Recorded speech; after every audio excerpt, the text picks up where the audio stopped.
تو پھر آپ سمجھ لیجئے کہ کائنات کے اندر سارے کلاموں میں، کائنات کے اندر ساری کتابوں میں سب سے بہتر، سب سے افضل، جس حیثیت سے، جس اینگل سے، جس جہت سے بات کریں گے، قرآن کی عظمت کا مقابلہ کوئی کتاب نہیں کر سکتی۔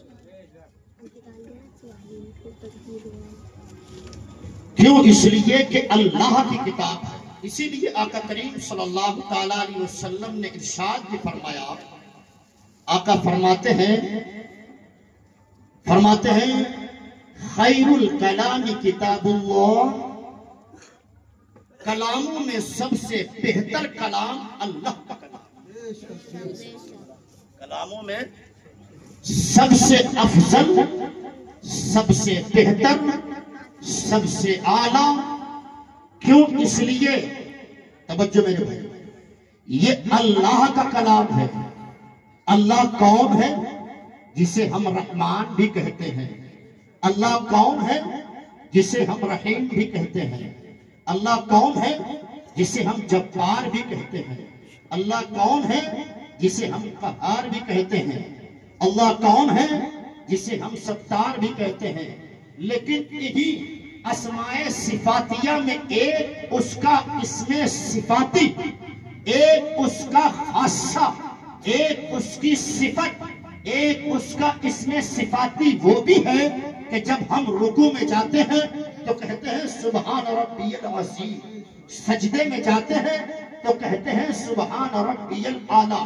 توجہ میرے بھائی، سبحان ربی الاعلیٰ، سبحان کسے کہتے ہیں؟ یہ سبحان جیسے ہم سبحان اللہ کہتے ہیں، الحمدللہ کہتے ہیں، جیسے اللہ کے دیگر اللہ کا اللہ جو نام ہے اس کا اسم ذاتی نام ہے، لیکن اس کے علاوہ اس کے اسماء صفاتیہ ہیں، جیسے جبار ہے، قہار ہے۔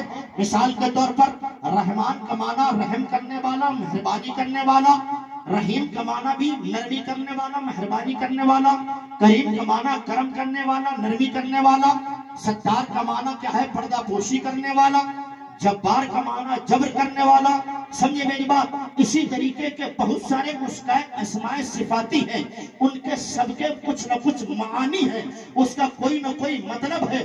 ایسے ہی اس کا ایک نام سبحان ہے، جس کو ہم سجدے میں جاتے ہیں تو کہتے ہیں سبحان ربی الاعلیٰ، رکوع میں جاتے ہیں تو کہتے ہیں سبحان ربی العظیم۔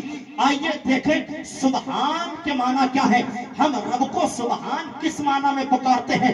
آخر سبحان کہتے کسے ہیں؟ جب آپ سبحان کے معنی تلاش کریں گے، سبحان کے معنی کی تحقیق اور دقت نظری سے اس کی اسٹڈی اور مطالعہ کریں گے تو آپ کو ملے گا سبحان کہتے ہیں اس ذات کو جو ہر عیب سے پاک ہو، اس ذات کو جس میں کسی طریقے کا کوئی نقص نہ ہو۔ سبحان کہتے ہیں اس ذات کو جس میں کسی طریقے کی کوئی کمی نہ ہو۔ اور ظاہر سی بات، جس کو ہم الہ مانیں گے، جس کو ہم معبود مانیں گے، اس ذات کے لیے لازم ہے کہ وہ ہر عیب سے پاک ہو، ہر نقص سے پاک ہو، ہر کمی سے صاف ہو، ہر سمجھے آپ عیب سے کہے منزہ و شفاف، عاری و منزہ ہو۔ میرے پیارے بتائیے ذرا، سبحان کہتے ہیں اللہ کی اس صفت کو، اللہ کے اس نام کو کہ جس کے معنی ہے کہ جس میں کسی طرح کا کوئی عیب نہ ہو، کسی طریقے کا کوئی عیب کا شبہ بھی نہ ہو، کسی طریقے کا کوئی سمجھا نقص نہ ہو۔ ظاہر سی بات ہے جیسی ذات ہوگی ویسے ہی اس کی صفت ہوگی، ویسا ہی اس کا خاصہ ہوگا۔ تو میرے رب کی ذات سبحان ہے۔ سبحان کا معنی یہ ہے اللہ ہر عیب سے پاک ہے، ہر عیب سے پاک ہے، ہر نقص سے پاک ہے، ہر کمی سے پاک ہے۔ یعنی ذات خدا میں کسی طریقے کا کوئی عیب کا تصور نہیں کیا جا سکتا، نقص کا تصور نہیں کیا جا سکتا۔ کیوں؟ اس لیے کہ وہ اللہ ہے، وہ معبود حقیقی ہے، وہ خالق حقیقی ہے، وہ واجب الوجود ہے۔ تو جیسی ذات ہوگی ویسا کلام ہوگا، جیسے میری رب کی ذات ہے کوئی نقص نہیں، ایسے ہی اس کا عظیم قرآن ہے، اس میں بھی کوئی کمی نہیں۔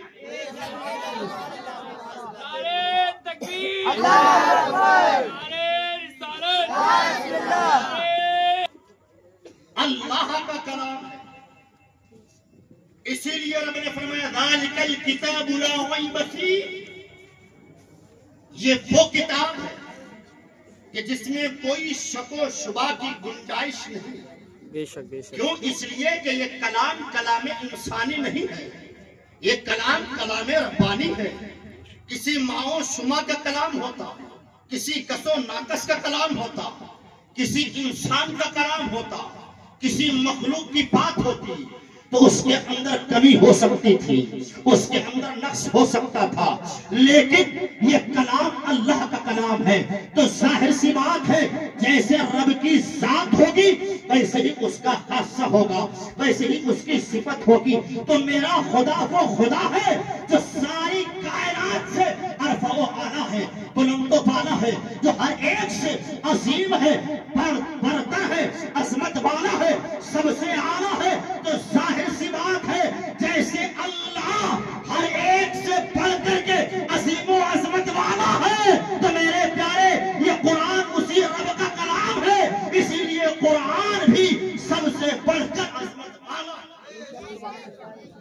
عظمت قرآن کو اگر کوئی سمجھنا چاہے، عظمت قرآن کو اگر کوئی پرکھنا چاہے، عظمت قرآن کو اگر کوئی جاننا چاہے تو عظمت قرآن آدمی کے عقل میں نہیں آ سکتی. کیوں؟ اس لیے کہ یہ اللہ کا کلام ہے. تو اب توجہ ہے آپ کی نہیں؟ یہ بات زیادہ کوئی گاڑی تو نہیں پڑ رہی، سمجھ میں آ رہی نا آپ کی؟ میری گفتگو اس انداز کی ہوتی ہے، اگر آپ غور سے سنیں گے تو انشاءاللہ مزہ آئے گا. سمجھانا کام میرا ہے. میں عرض یہ کر رہا ہوں کہ جب یہ رب کا کلام ہے تو رب اب جس حیثیت سے اٹھا کر کے دیکھیے، اللہ ہر جہت، ہر حیثیت، ہر اینگل سے عالم، ہر اینگل سے، ہر جہت سے. ایسے ہی قرآن جب اس کا کلام ہے تو کائنات کی ساری کتابوں میں، ساری کتابیں ایک طرف، قرآن ایک طرف.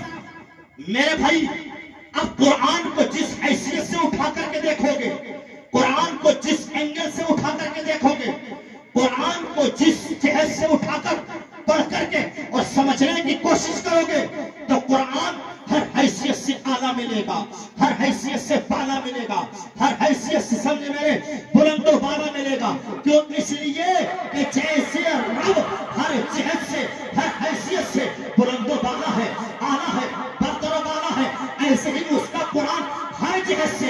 اب قرآن کو اگر آپ اس جہت سے دیکھو کہ قرآن کیسا محفوظ ہے، کیسے سمجھ آپ اس کی حفاظت ہے، تو میرے پیارے جیسا قرآن محفوظ ہے ایسی کوئی کتاب محفوظ نہیں ہے. کیوں؟ اس لیے کہ ساری کتابیں وہ ہیں کہ ان کی حفاظت کی ذمہ داری کسی اور نے لی ہوگی، لیکن قرآن وہ ہے کہ جس کی حفاظت کی ذمہ داری اللہ نے لی. اور وہ فرماتا ہے اِنَّا نَحْنُ نَزَّلْنَا الذِّکْرَ وَإِنَّا لَهُ لَحَافِظُونَ. اس قرآن کو نازل کرنے والے ہم ہیں، اس قرآن کی حفاظت کرنے والے بھی ہم ہیں. ظاہر سی بات ہے جس کا محافظ ہوتا ہو اس کو کوئی مٹا نہیں سکتا، اس کو کوئی بدل نہیں سکتا، اس کے اندر کوئی تبدیلی نہیں کر سکتا، اس کو کوئی گھٹا نہیں سکتا، اس کو کوئی نیچے اتار نہیں سکتا. تو اب قرآن چونکہ رب کی کتاب ہے، اگر اس کی حفاظت و صیانت کے جہت سے، حیثیت سے بات کرو گے تو جیسا قرآن محفوظ ہے کائنات کی کوئی کتاب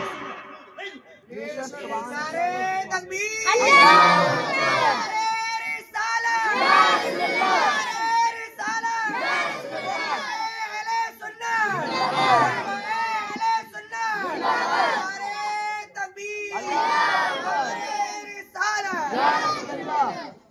قرآن بڑا عظیم ہے، بڑا مرتبہ ہے. اس کی عظمت کا اندازہ کوئی لگا سکتا نہیں. کیوں؟ اس لیے کہ یہ رب کی کتاب ہے. بات عظمت کی آ گئی کہ تھوڑی سی بات سمجھ میں آ گئی آپ کے؟ یہ ترائیاں جو چالو ہو گئی ہیں اس سے کوئی ٹکراؤ تو نہیں ہو رہا؟ اگر ہو رہا ہو تو برابر بات سمجھ میں آنا چاہیے. اب آؤ دیکھو ذرا دیکھتے ہیں قرآن اللہ کا کلام ہونے کی وجہ سے قرآن کو کو کیسی عظمت، عظمت قرآن کانفرنس ہے نا، قرآن کو کیسی عظمت ملی، قرآن ایسا عظیم، اس جہت سے دیکھیں نزول کے اعتبار سے، جیسے بھی بات حفاظت کی تھی اس جہت سے، تو میں نے یہ بات کہی کہ قرآن چونکہ اللہ کی کتاب ہے اس لیے ہر جہت سے بلند و بالا، ہر جہت سے بلند و بالا اور اعلیٰ ملے گا کیونکہ اللہ کی کتاب ہے۔ اور قرآن کے نزول کے اعتبار سے اس جہت سے بات کریں کہ قرآن کیسا عظیم ہے۔ اب قرآن کے نزول کی بات کریں گے تو قرآن کے اندر آتا ہے شہر رمضان الذی انزل فیہ القرآن، رمضان کا مہینہ وہ مہینہ ہے جس میں قرآن نازل ہوا۔ اب آپ دیکھیں قرآن اللہ کا کلام ہے، اللہ کے کلام ہونے کی وجہ سے جس مہینے میں نازل ہو گیا، قرآن اتنا عظیم ہے، خود تو ہے ہی عظیم، لیکن جس مہینے میں نازل ہوا اسے بھی سب سے عظمت والا، سب سے عظمت والا، ہر چیز کے اندر کسی نہ کسی وجہ سے اس کو مرتبہ ملتا ہے، اس کی عظمت ہوتی ہے، اس کا مقام ہوتا ہے، اس کے مراتب ہوتے ہیں۔ آخر رمضان اتنا کیوں عظمت والا، کیوں برکت والا؟ تو رب نے فرمایا کیوں؟ اس لیے شہر رمضان الذی انزل فیہ القرآن، کیوں؟ اس لیے کہ اس میں میرا قرآن نازل ہوا۔ سمجھ میں آیا؟ توجہ میں رکھو۔ اور رب فرماتا ہے صرف رمضان ہی نہیں، اِنَّا أَنزَلْنَاهُ فِي لَيْلَةِ الْقَدْرِ وَمَا أَدْرَاكَ مَا لَيْلَةُ الْقَدْرِ لَيْلَةُ الْقَدْرِ خَيْرٌ مِّنْ أَلْفِ الشَّهْرِ۔ رب فرماتا ہے سنو، جس رات میں ہم نے اپنا یہ قرآن نازل کیا وہ رات ساری راتوں سے افضل ہوگی، لیلۃ القدر۔ کیوں اتنی عظمت والی؟ توجہ میرے بھائی، ذہن حاضر ہے آپ کا؟ میں عرض کر رہا تھا یہ نقطہ ذہن میں رکھیں کہ قرآن اللہ کا کلام ہے، اس لیے اب قرآن کو جس جہت، جس حیثیت، جس اینگل سے اٹھا کر کے دیکھو گے اتنا عظیم ملے گا کہ اس کے مقابلے میں کوئی کتاب، کوئی کلام اتنا عظمت والا نہیں ہو سکتا۔ ایک دوسری جہت اٹھائی ہے میں نے نزول کی، تو اللہ نے فرمایا اِنَّا أَنزَلْنَاهُ فِي لَيْلَةِ الْقَدْرِ، قرآن اللہ نے جس رات میں اتارا، اللہ نے خود قرآن میں اس رات کو عظمت والا کہا۔ توجہ میں رکھو، فرمایا وَمَا أَدْرَاكَ مَا لَيْلَةُ الْقَدْرِ، اور تم کیا جانو کہ یہ قدر والی رات کیا ہے؟ لیلۃ القدر خیر من الف الشہر، یہ وہ رات ہے جو 1000 مہینوں سے افضل۔ توجہ میرے بھائی، یہ وہ رات ہے جو 1000 مہینوں سے افضل ہے۔ بلکہ میں زیادہ تفصیل میں نہیں جاؤں گا، صرف معنی بتا دیتا ہوں۔ یہاں 1000 سے مراد 1000 نہیں بلکہ جتنے بھی 1000 گنے جا سکتے ہیں سارے 1000 داخل ہیں۔ تو اب مطلب یہ نکل کر کے آئے گا کہ کائنات کی ساری راتوں میں سب سے افضل رات وہ رات ہے جس میں قرآن، تو کائنات کی ساری راتوں سے افضل یہ رات لیلۃ القدر کیوں ہوئی؟ راتیں تو ساری خدا کی ہیں، ساری راتیں خدا کی ہیں۔ یہاں سورج ڈوبتا ہے، سرخی جاتی ہے، سفیدی جاتی ہے، سرخی جاتی ہے، رات آتی ہے، تارے نکلتے ہیں، چاند نکلتا ہے، موسم جیسا ہو ویسے ہی برسات کا ہو بارش ہوتی ہے، ٹھنڈی ہوائیں چلتی ہیں، سردی کا ہو کوہرا کٹتا ہے ٹھنڈی ہوتی ہے، گرمی ہوتی ہے سمجھا، آندھیاں آتی ہیں اور گرم راتیں ہوتی ہیں، پھر سورج نکلتا ہے، صبح ہوتی ہے۔ رات ساری راتیں خدا کی ہے اور ساری ایک جیسی ہی ہے۔ پھر یہ رات کائنات کی ساری راتوں میں سب سے افضل کیوں؟ اللہ نے فرمایا اِنَّا أَنزَلْنَاهُ، اس لیے کہ اس میں قرآن، اس لیے قرآن نازل کیا۔ قرآن جو ہے میرے بھائی رات میں اترا، قرآن رات میں اترا تو یہ رات ایک وقت ہے، رات ایک وقت ہی تو ہے۔ رات کے اندر پڑھنے کی صلاحیت نہیں، رات میں قرآن کو پڑھا، تلاوت کی، توجہ میرے بھائی، قرآن کی تلاوت بھی رات نے نہیں کی، رات نے قرآن کو سمجھا تو رات نے قرآن کو سمجھا بھی نہیں، کیونکہ انسان عقل تو ہے نہیں، ایک وقت ہے۔ رات نے قرآن پر عمل کیا تو وہ رات جس میں قرآن اترا، اس رات نے نہ تو قرآن پر عمل کیا، نہ تو یہ قرآن کی عامل ہے۔ جس رات میں قرآن اترا یہ رات قرآن کی قاری بھی نہیں ہے، جس رات میں قرآن اترا یہ رات قرآن کی فاہم سمجھنے والی بھی نہیں ہے۔ تو یار پھر اتنی علمت کیوں؟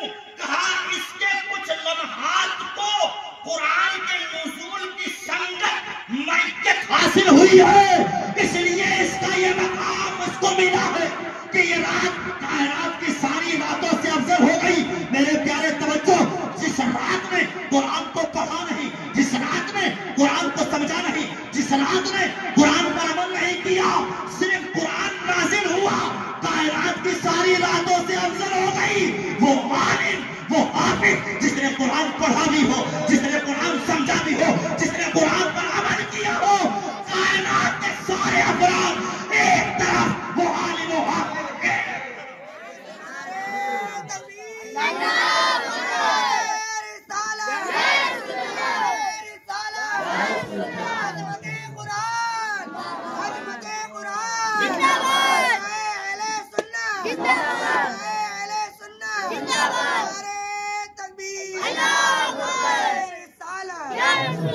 حافظ کے سینے کے جیسا کوئی سینہ نہیں ہو سکتا، حافظ کے ذہن کے جیسا کوئی ذہن نہیں ہو سکتا، حافظ کے دل کے جیسا کوئی دل نہیں ہو سکتا، عالم کے سینے اور عالم کے دل کے جیسا کسی کا دل نہیں ہو سکتا۔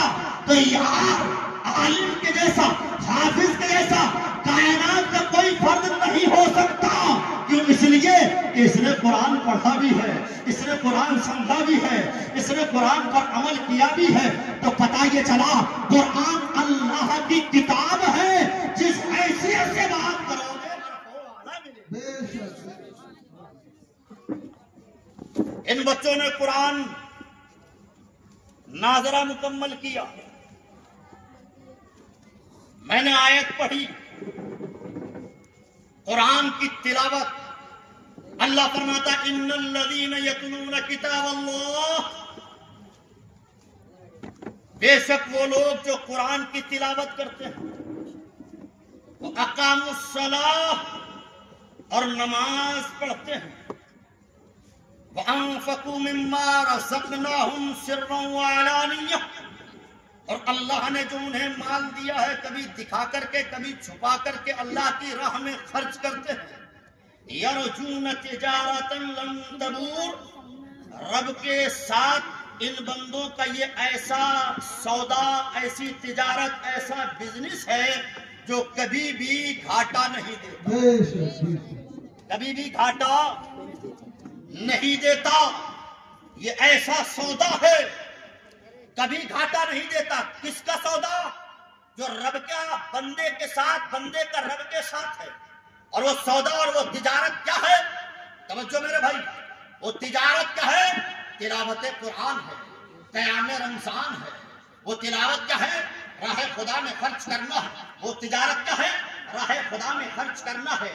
میرے پیارے، ساری تجارتیں آدمی کو دھوکہ دے سکتی ہیں، ساری تجارتیں صرف دنیا تک کے لیے ہو سکتی ہیں، لیکن یہ تجارت کون سی تجارت؟ تلاوت قرآن، قیام رمضان، انفاق فی سبیل اللہ، یہ رب کے ساتھ ایسی تجارت ہے جو کبھی نقصان نہیں دیتی، کبھی گھاٹا نہیں دیتی، اور یہ دنیا تک محدود نہیں ہے، دنیا میں بھی اس کا فائدہ ہوتا ہے، آخرت میں سمجھے میرے بھائی؟ اس لیے قرآن پڑھیں، اپنے بچوں کو قرآن پڑھائیں۔ آج ہمارے اندر جو بہرا روی ہے، توجہ ہے کہ نہیں ہے؟ آج جتنی برائیاں آج ہمارے سماج میں رائج ہیں، اس کی 100 نہیں تو 99% آپ یہ سمجھ لیجئے کہ ہم قرآن سے اور اس کی تعلیم سے دور ہیں۔ چاہے وہ سٹہ ہو، چاہے وہ جوا ہو، چاہے وہ شراب ہو، چاہے وہ سود ہو، چاہے وہ بے حیائی ہو، چاہے وہ ظلم ہو، چاہے وہ کسی پر زیادتی ہو، چاہے وہ کچھ بھی ہو، غرور ہو، گھمنڈ ہو، حسد ہو، کینہ ہو، بغض ہو، جو بھی ہو، ساری برائیاں آج ہمارے اندر جو رائج ہیں پائی جاتی ہیں، اس کی فقط وجہ یہی ہے کہ ہم نے قرآن سے رشتہ توڑ لیا، قرآن سے رشتہ کمزور کر لیا، قرآن سے ہم دور ہو گئے۔ اگر ہم نے قرآن پڑھا ہوتا، قرآن سمجھا ہوتا تو ہمیں معلوم ہوتا کہ نہیں، قرآن نے کہا یہ بڑی بری چیز ہے، ہم اس سے بچتے۔ اگر ہم نے قرآن سمجھا ہوتا تو اس پر ہم عمل کرنے کی کوشش کرتے۔ اگر ہم نے قرآن کو سمجھا ہی نہیں، قرآن کو پڑھا ہی نہیں، قرآن سے رشتہ توڑ لیا ہے، سمجھے میرے بھائی، اسی لیے آج ہم کیا ہے بہرا روی کا شکار ہو رہے ہیں، ہم غلط ٹریک پر چل دیے ہیں، غلط راستہ اختیار کر لیا ہے۔ میرے پیارے یاد رکھو، جو بندہ قرآن سے رشتہ مضبوط کرتا ہے، قرآن کو سمجھتا ہے، یا جو قوم قرآن کو تھام لیتی ہے، یعنی قرآن کو پڑھتی ہے، قرآن پر عمل کرتی ہے، قرآن کو سمجھتی ہے، اللہ اس قوموں کو عزت عطا فرما دیتا ہے، اللہ اسے عروج عطا فرما دیتا ہے، اللہ اسے ہمیشگی عطا فرما دیتا ہے، اللہ اسے عزت و فخر عطا فرما دیتا ہے۔ لیکن جب کوئی قوم قرآن کو پسے پشت جانتی ہے، نہ قرآن کو سمجھنے کے لیے تیار ہے، نہ قرآن کو پڑھنے کے لیے تیار ہے، نہ قرآن پر عمل کرنے کے لیے تیار ہے، تو میرے پیارے وہ قوم پوری دنیا میں ذلیل ہو کر کے رہ جاتی ہے اور رسوا ہو کر کے رہ جاتی ہے۔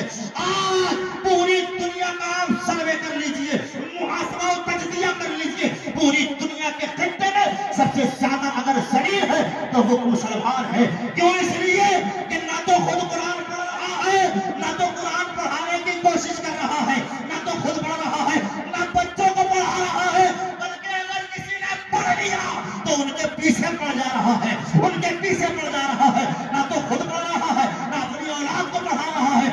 اگر کچھ غریبوں نے اپنی اولادوں کو پڑھا لیا ہے تو یہ ظالم ان کے پیچھے پڑا ہوا ہے، ان کے پیچھے پڑا ہوا ہے، ان کی ناموس کے پیچھے پڑا ہے، ان کی عزتوں کے پیچھے پڑا ہے، نہ جانے کیسی کیسی سوچیں رکھتا ہے، نہ جانے کیسی کیسی نظریں رکھتا ہے۔ یاد رکھ لو، یاد رکھ لو، اگر یہ مزاج رکھتا ہے، بات میری نہیں ہے، بات رسول اللہ کی ہے۔ آقا فرماتے ہیں ان اللہ تعالی یرفع بہذا الاقوام، اللہ بہذا الکتاب اقواما ویدعو بہ آخرین۔ جو قرآن پڑھتا ہے، جو قرآن سمجھتا ہے، جو قرآن پر عمل کرتا ہے، اللہ اسے عزت عطا فرماتا ہے، اللہ اسے عروج فرماتا ہے، اللہ اسے سرخروئی عطا فرماتا ہے۔ ویدعو بہ آخرین، اور جو قرآن نہیں پڑھتا، قرآن نہیں پڑھاتا، قرآن پر عمل نہیں کرتا، قرآن سمجھنے کے تیار نہیں ہے، اللہ ایسی قوموں کو دائے ذلیل و رسوا کر دیتا ہے۔ توجہ ہے یا نہیں ہے؟ ہاں، اپنے بچوں کو پڑھائیے، خود بھی پڑھیے، قرآن سمجھیے، اپنے بچوں کو سمجھائیے، قرآن پر عمل کیجیے، اپنے بچوں کو قرآن پر عمل کرائیے۔ جب آپ قرآن سمجھیں گے، اپنے بچوں کو قرآن سمجھائیں گے، تو آج یہ سماج کے اندر اتنی خرافاتیں اور جو برائیاں رائج ہیں، اتنی رائج نہیں ہوں۔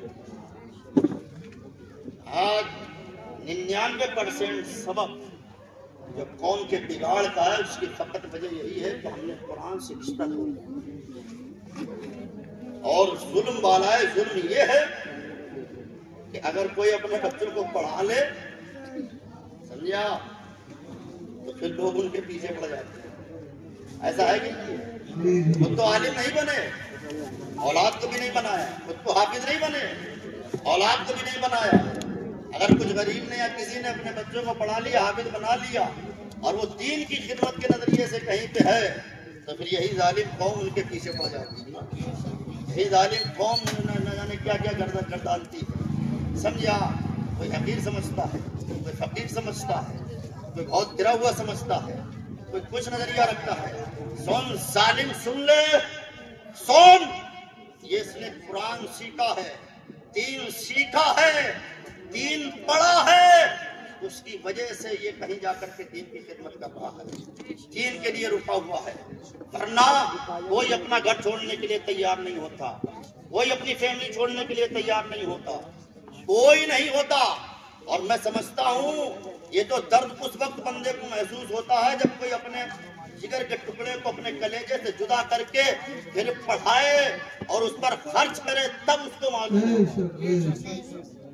کسی کو ادب بنانا یہ تو بہت آسان ہے، یہ حافظ صاحب ہیں ان پہ کمنٹ کر دو، وہ حافظ صاحب ہیں ان پہ کمنٹ کر دو، وہ مولوی صاحب ہیں ان پہ کمنٹ کر دو، جس کو چاہو نشانہ بنا لو. سمجھے میری بات؟ لیکن میرے بھائی، جب خود کی اولاد جائے 12 سال 15 سال اپنے جگر کے ٹکڑے کو اپنے سے جدا کر پھر وہ سفر کی اور مدرسے کی مشقتیں، دقتیں، پریشانیاں برداشت کرے، اپنے گھر والوں سے، رشتہ داروں سے اور لذتوں سے محروم ہو، پھر اس کے بعد جب وہ پڑھ کے آئے پھر اس کو کہیں بھیج، پھر وہ کہیں بھیجنے پڑھانے لگے، پھر وہی ظالم قوم اس کے پیچھے پڑ جائے، تو بیٹے سے مت پوچھنا تجھے سننے کی ملے گی، تیرا کلیجہ پہلے پھٹ جائے گا. بیٹے پہ کیا گزرے گی، وہ تو باپ کی بات ہے. باپ تو نے جو پڑھایا ہے تجھے سننے کو ملے گا، لیکن احساس کب ہوگا؟ جب خود پڑھے ہوں گے نا. احساس کب ہوگا؟ جب اپنی اولاد کو پڑھایا ہوگا نا. تو نہ تو خود پڑھے نہ اولاد کو پڑھائے تو پھر کیا احساس ہوگا؟ احساس تو اسے ہوگا نا اولاد کا درد، جس کی اولاد ہوگی.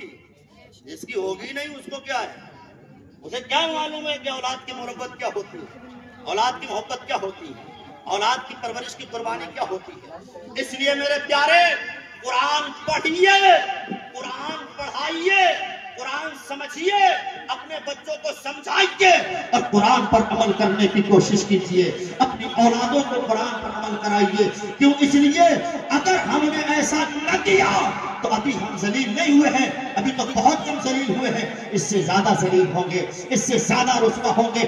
بات میری نہیں ہے، بات نبی کریم صلی اللہ علیہ وسلم کی ہے. حضرت عائشہ الصدیقہ ہم مومنوں کی ماں رضی اللہ تعالی عنہا ارشاد فرماتی ہے، فرماتی آقا نے ارشاد فرمایا، فرماتے ان لکل شیء شرفا تتباہون بہا وان شبہها امتی شرفها القرآن.